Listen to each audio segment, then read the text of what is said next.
Shalom. Hari ini kita akan renungkan kitab Yehezkiel pasal 26. Teksnya ayat 1 sampai 14 dan sudah dibagi dua paragraf. Paragraf yang pertama ayat 1 sampai 2. Orang-orang Tirus berkata, "Sudah rusak pintu gerbang Yerusalem sehingga aku menjadi penuh." Paragraf yang kedua ayat 3 sampai 14. Tetapi Tuhan akan menjadi lawannya. Ia akan menyuruh bangkit banyak bangsa melawan Tirus, salah satunya Raja Nebukadnezar, Raja Babel. Kesimpulannya, orang-orang Tirus berkata tentang Yerusalem, "Sudah rusak pintu gerbang Yerusalem sehingga aku menjadi penuh." Namun Tuhan berkata menghadap mereka, "Aku menjadi lawanmu, hai Tirus. Aku akan menyuruh bangkit banyak bangsa melawan engkau, seperti lautan menimbulkan gelombang-gelombangnya."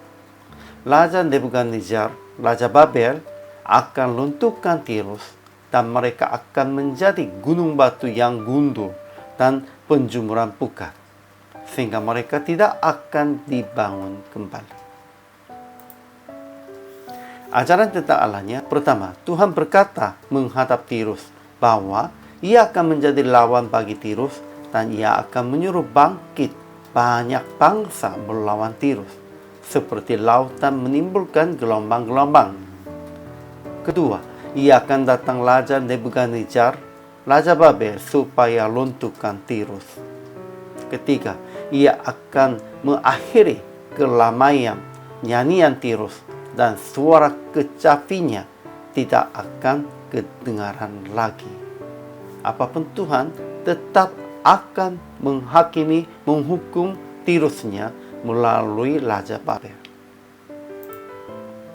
Ajaran tentang manusianya. Pertama, orang-orang Tirus berkata tentang Yerusalem, "Sudah rusak pintu gerbang Yerusalem sehingga aku menjadi penuh." Kedua, Raja Nebukadnezar, Raja Babel, akan lunturkan Tirus dengan kuda, kereta, pasukan berkuda, dan sekumpulan tentara yang banyak. Ketiga, Tirus akan menjadi gunung batu yang gundul dan penjumuran pukat, sehingga mereka tidak akan dibangun kembali. Apapun, kenapa mereka dihukum? Di dalam hati mereka tidak ada kasih sayangnya. Mereka hanya mencarinya keuntungannya diri sendiri, sekalipun Yerusalem dan yang lainnya mengalaminya kesulitan begitu. Jangan mencari keuntungannya dari kesulitan orang lain. Jadi aplikasinya, pertama, jangan berharap keuntungan dari kesulitan orang lain. Kedua, jangan melawan Tuhan, melainkan memohon menyertai kepada Yesus sebagai Immanuel. Tuhan tetap akan menyertai. Akhirnya praktik hari ini bertobat tentang merasa senang dan berharap keuntungan dari kesulitan orang lain. Tetap usaha berpikir dan melakukan sesuai dengan kehendak Tuhan. Dengan itu, kita harus memelihara mereka dan harus melihatkan kasih sayang tentang merekanya dan menolong mereka supaya mengatasi kesulitan ini. Ya, sekalipun mereka harus dihukum, orang percayanya harus melihatkan hati kasih sayang kepada mereka.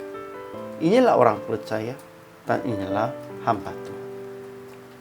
Hari ini juga selamat melayani. Tuhan Yesus memberkati.